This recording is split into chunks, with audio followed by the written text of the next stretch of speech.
All right, welcome to lesson 3 of module 2. This is your legally protective charting, the focus of defensive documentation. Again, I am not an attorney, and I am an emergency physician who focuses on writing protective notes for himself. Here's what we'll cover in this lesson: how to create a legally protective physical exam, creating a standardized review of systems, and creating a concise and summarizing MDM. Again, I am not an attorney. The ideas expressed in this course represent my opinions and are to be verified with a qualified professional if you feel that is necessary. So here we go. Your legally protective charting. Now, a lot of the time when we write a chart, we are highly focusing on our MDM as our protective area. But what I would urge you to do is think of your physical exam as a protective charting strategy as well. So creating a standardized physical exam macro and knowing it well is going to be critical in decreasing your litigation risk. A lot of your legal protection lies in your physical exam because it's objective finding. So you can create your own copy or copy my macros for my trauma, headache, cardiac arrest, pediatrics, and any other common presentation physical exams. And that should help you start becoming faster at these, but make sure you know what is in them and that you can quickly add dot phrases into them that would speed them up. So something else to be emphasized is an elaborate MDM on why someone feels it cannot be meningitis or cannot be any other diagnosis is not as powerful as a physical exam, which reflects a well-appearing individual with no meningismus. This is important to be aware of because oftentimes we want to fill our MDM with information such as the patient does not have signs of meningitis, does not have signs of encephalitis, does not have signs of sinusitis. However, we have to realize that we may be pigeonholing ourselves into diagnoses that we haven't fully ruled out. And that's why, for most purposes, I attempt to stay with a more comprehensive physical exam. We'll go through some examples here, and these will hopefully help illustrate my meaning. So, utilizing these physical exam is important because it's utilizing objective findings as your legal defense. So let your strong negative exam be and your workup be your defense. These are objective findings which are harder to argue with.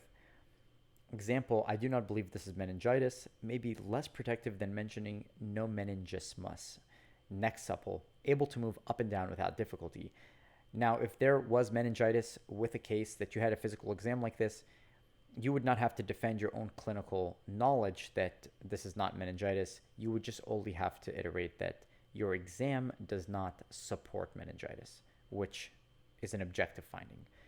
Overall, your physical exam is a key element in legal protection, so this is something that I would urge you to have a high focus in. It either has positive or negative findings, and your workup addresses those positive or negative findings. Your thoughts on the matter, or anyone's thoughts on the matter, may be obsolete if they're wrong. For example, I see a lot of MDMs that say, I do not think this is appendicitis. But if that patient turns out to have appendicitis, well, now you are countering a factually proven diagnosis with an opinion. However, your physical exam is an objective measure. So if you write abdomen non-tender to deep palpation, no rebound, and no guarding, and you mention, and then the patient does end up having appendicitis, well, when your chart is reviewed, that patient did not have a tender abdomen and did not have any rebound or guarding or any other or Rothzings or any other signs of appendicitis. It's harder to argue that than your own opinions that this patient does not have appendicitis. We're going to keep going here with creating a standardized review of systems macro. So this is another part of this lesson that we want to touch on. And these are questions you frequently ask the patient. So you may ask, would you have fever, nausea, vomiting, chest pain, trouble breathing? Again, as we indicated in module 1, do not repeat. If something in your macros crossed off, example, no chest pain, there's no reason to repeat no chest pain in your HPI. This goes for a host of other things.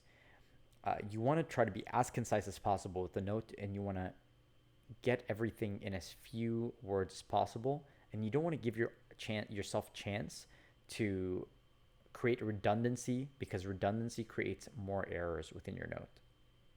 So um, if you cannot obtain a review of systems, I have a macro or dot phrase that is .utoros, and you can use your own and move forward. But again, you do not want to spend too much time here on the ROS, especially if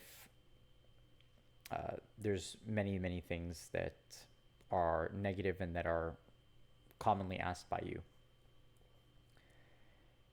All right, we are going to continue here into the MDM. Your MDM should be concise. It should give a quick summary of the overall care and events.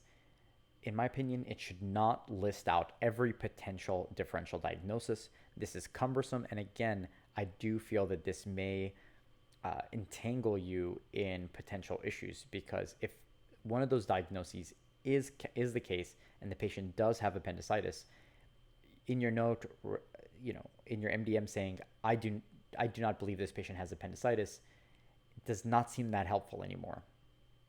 And just something to give some thought.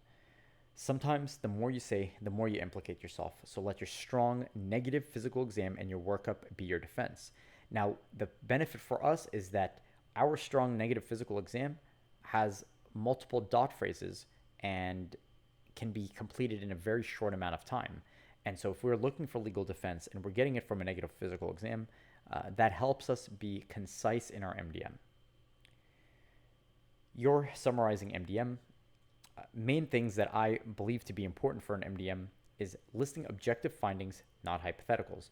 Again, risky to attempt to list out all these possible diagnoses, and we have discussed this, in a patient with, for example, upper abdominal pain, writing, I have considered pancreatitis, obstruction, cholelithiasis, so many other things. However, did you think of a splenic aneurysm?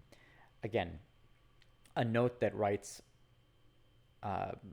no epigastric abdominal pain, symptoms resolved with medications.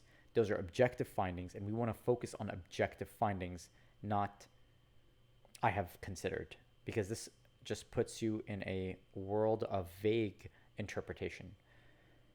Again, we have to, at this point, consider what are the objectives of our note. Are we trying to showcase our medical knowledge? And that might not be what our goal is, especially if we're trying to be efficient with our note.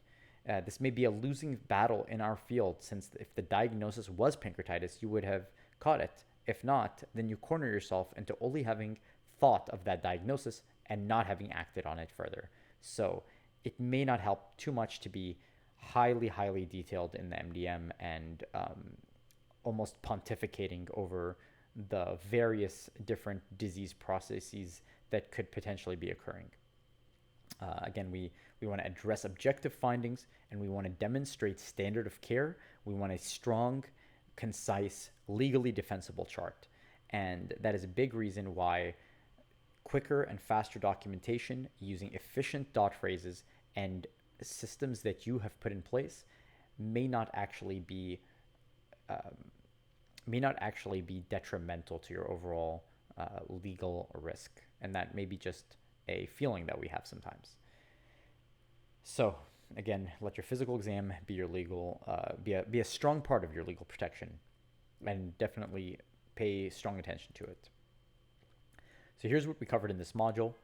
One, we went over your legally protective physical exam, how critical this is, and as we proceed, and we're going to put everything together, we're going to look into how we can put certain dot phrases into our physical exam that address the general chief complaints that we see, that give us good legal protection and a quick note at the same time. Number two is standardizing your review of systems, and we've discussed that, and additionally we will go through examples. And number three is creating a concise and summarizing MDM. So these are just themes to consider as we move forward.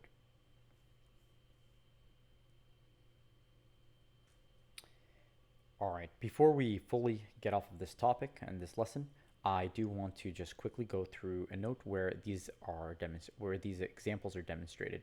So here we have a note that is in progress, and obviously everything has been started from the beginning, and we want to go through an ROS here. So we want to have a comprehensive ROS that we are quickly able to put in. Something to be aware of, if we had an HPI that said, for example, that this patient was a chest painer and, had 5 days of symptoms, I'm going to skip over these for now. But right here, we do not have to put denies shortness of breath, abdominal pain, nausea.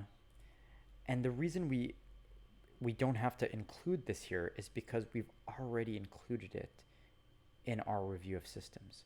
We already have no shortness of breath. The only thing that we would need to do is add positive chest pain. Now, if this patient did have endorses, for example, something new, endorses weakness, again, this is something that is present in our HPI. We do not have to go to constitutional here and say positive weakness. Remember, all these clicks are extra clicks. Every keystroke is an extra keystroke that you could be using to finish your note. So avoid putting in redundancy, and this is what I mean by redundancy. Endorses weakness, positive weakness.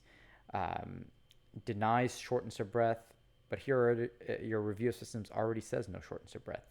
So you will know that when you look at one of your notes, if it says chest pain here and there's nothing else that's positive here, then the case is that there's no redundancy, and this is exactly what you've heard. Now, as we go down, we see a physical exam.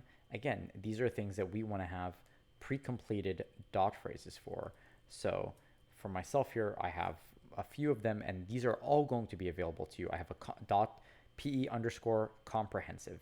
Now here we see that most things are generally looking well, but again, our patient does have chest pain, and maybe we want to let everybody know that there is no bilateral lower extremity swelling, and so we do a dot PEBLE